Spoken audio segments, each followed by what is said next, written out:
What a wonderful new element introduced into our Que job. maravilhoso novo elemento foi introduzido no formato da nossa conferência geral. In what would be the most startling moment of his early No que ministry, seria o momento mais surpreendente de seu antigo ministério, Jesus levantou-se na sinagoga de sua terra natal, Nazaré, e leu estas palavras profetizadas por Isaías e registradas no Evangelho de Lucas. O Espírito do Senhor é sobre mim, pois que me ungiu para evangelizar os pobres. Enviou-me a curar os quebrantados de coração, a pregar liberdade aos cativos e a pôr em liberdade os oprimidos.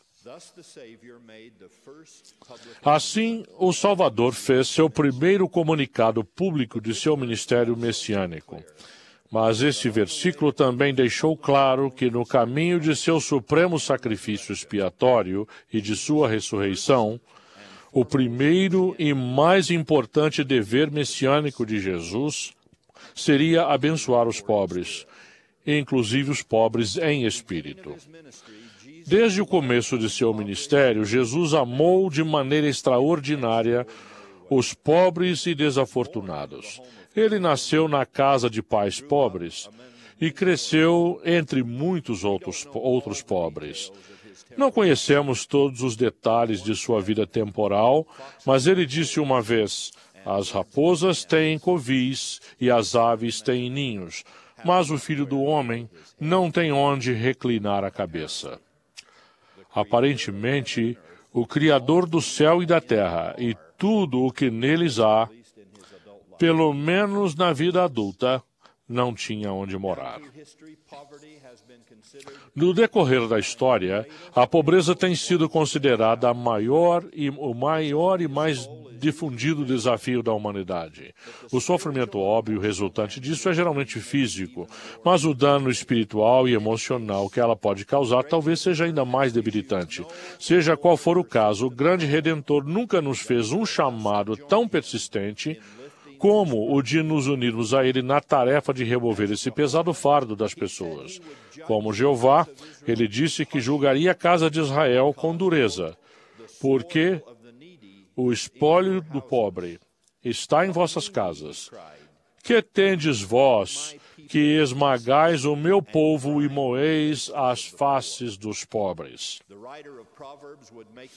O autor de Provérbios tratou o assunto com extrema clareza. O que oprime o pobre insulta aquele que o criou, e o que tapa o seu ouvido ao clamor do pobre, ele mesmo também clamará, e não será ouvido. Nos dias atuais, a Igreja Restaurada de Jesus Cristo ainda não tinha completado um ano quando o Senhor ordenou aos membros: eles cuidarão dos pobres e necessitados e ministrar-lhes-ão auxílio para que não sofram. Notem que o sentido é imperativo: para que não sofram. Essa é a linguagem que Deus usa quando está falando sério. Considerando a imensa dificuldade de eliminar a desigualdade do mundo, o que um homem e uma mulher pode fazer? O próprio Mestre dá uma resposta. Antes de ser traído e crucificado, quando Maria ungiu a cabeça de Jesus com um unguento muito caro, Judas Iscariotes se indignou com a extravagância e bramou contra ela. Jesus disse: por que a molestais? Ela fez-me boa obra. Esta fez o que podia. Ela fez o que podia. Que fórmula sucinta. Um repórter uma vez questionou a tarefa inútil de Madre Teresa de Calcutá de socorrer os pobres daquela cidade. Ele disse que, estatisticamente, o que ela estava fazendo era o mesmo que nada. essa extraordinária mulher franzina retrucou que seu trabalho tinha a ver com amor, não com estatísticas. Apesar de um número inacreditável de pessoas estar além de sua capacidade de ajudar, ela podia guardar o mandamento de amar a Deus e ao próximo, servindo aos que estavam ao seu alcance, com quaisquer recursos que tivesse. O que fazemos não é nada mais do que uma gota no oceano, disse ela noutra ocasião. Mas, se não o fizermos, o oceano ficará com uma gota a menos. Com seriedade, o jornalista concluiu que o cristianismo, obviamente, não é uma questão de estatísticas. Ele chegou à conclusão de que, se havia mais alegria no céu por um pescador arrependido do que por 99 que não precisam de arrependimento, então parece que Deus não está muito preocupado com porcentagens. Então, como poderíamos fazer o que podemos? Como ensinou o rei Benjamim, podemos parar de reter nossos bens, porque vemos que o pobre trouxe sobre si a própria miséria. Talvez alguns tenham criado suas próprias dificuldades, mas o restante de nós não faz exatamente o mesmo? Não é por isso que esse rei, cheio de compaixão, pergunta: não somos todos mendigos? Não pedimos todos desesperadamente ajuda, esperança e resposta às orações? Não imploramos todos por perdão para os erros que cometemos e problemas que causamos. Não imploramos todos que a graça compense nossas fraquezas, que a misericórdia triunfe sobre a justiça, pelo menos no nosso caso. Não é de admirar que o rei Benjamim tenha dito que obtemos uma remissão de nossos pecados, suplicando a Deus, que responde com compaixão, mas retemos a remissão dos nossos pecados, respondendo com compaixão às súplicas dos pobres. Além de agir com misericórdia em seu benefício, devemos também orar pelos necessitados. Um grupo de zoramitas, considerado imundície e escória por seus companheiros de congregação, essas são palavras da Escritura, era expulso das casas de oração por causa de suas vestimentas grosseiras. Mormon então diz que eles eram pobres quanto às coisas do mundo. Eram também humildes de coração. Duas características que quase sempre andam juntas.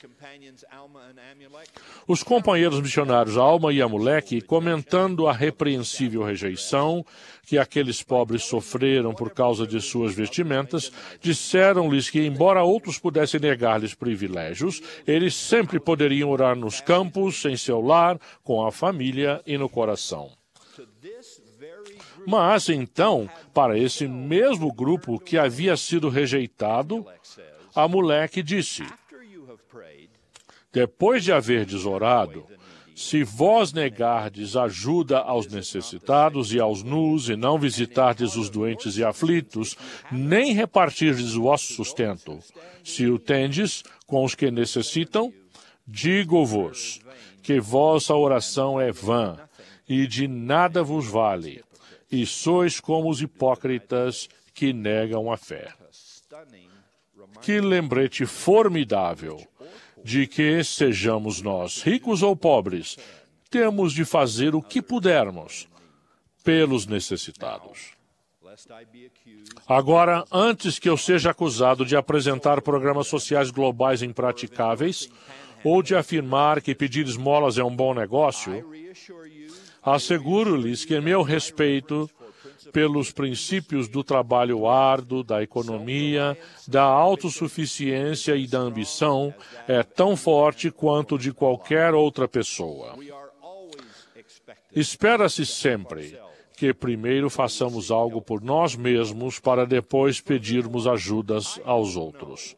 Além disso, não sei exatamente como cada um de vocês deve cumprir sua obrigação para com aqueles que não se ajudam ou não podem sempre ajudar a si mesmos.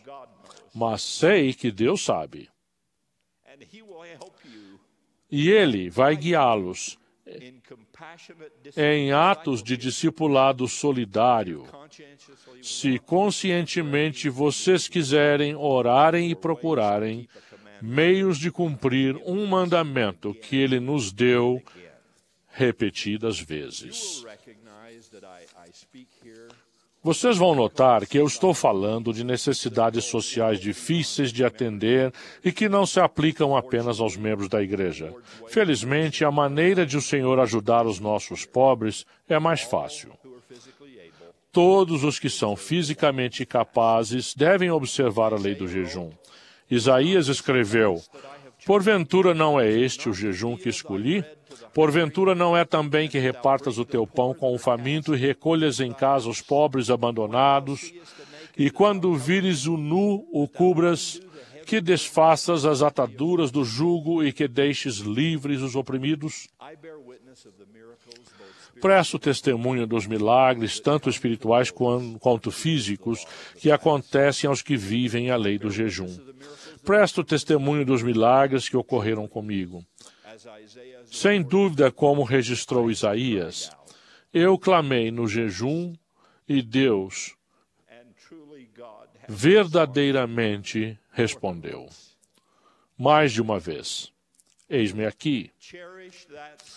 Apreciem esse privilégio sagrado, pelo menos uma vez por mês, e sejam tão generosos quanto possível em suas ofertas de jejum e outras contribuições humanitárias, educacionais e missionárias. Prometo que Deus será generoso com vocês e os que encontrarem alívio por seu intermédio os chamarão bem-aventurados para sempre. Mais de 750 mil membros da igreja foram auxiliados no ano passado por meio das ofertas de jejum administradas por bispos e presidentes da Sociedade de Socorro dedicados. São muitos membros agradecidos.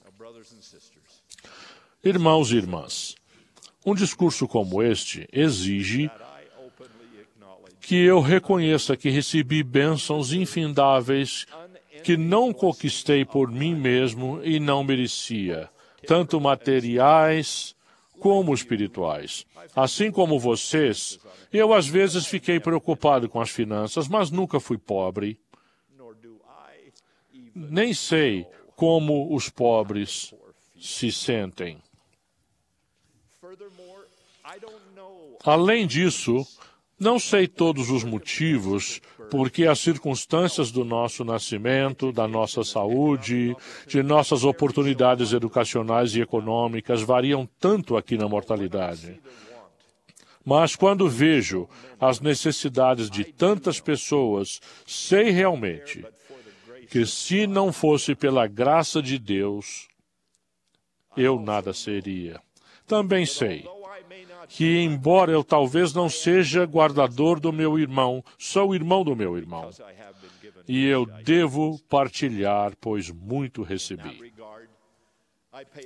Quanto a isso, admiro pessoalmente o presidente Thomas S. Monson.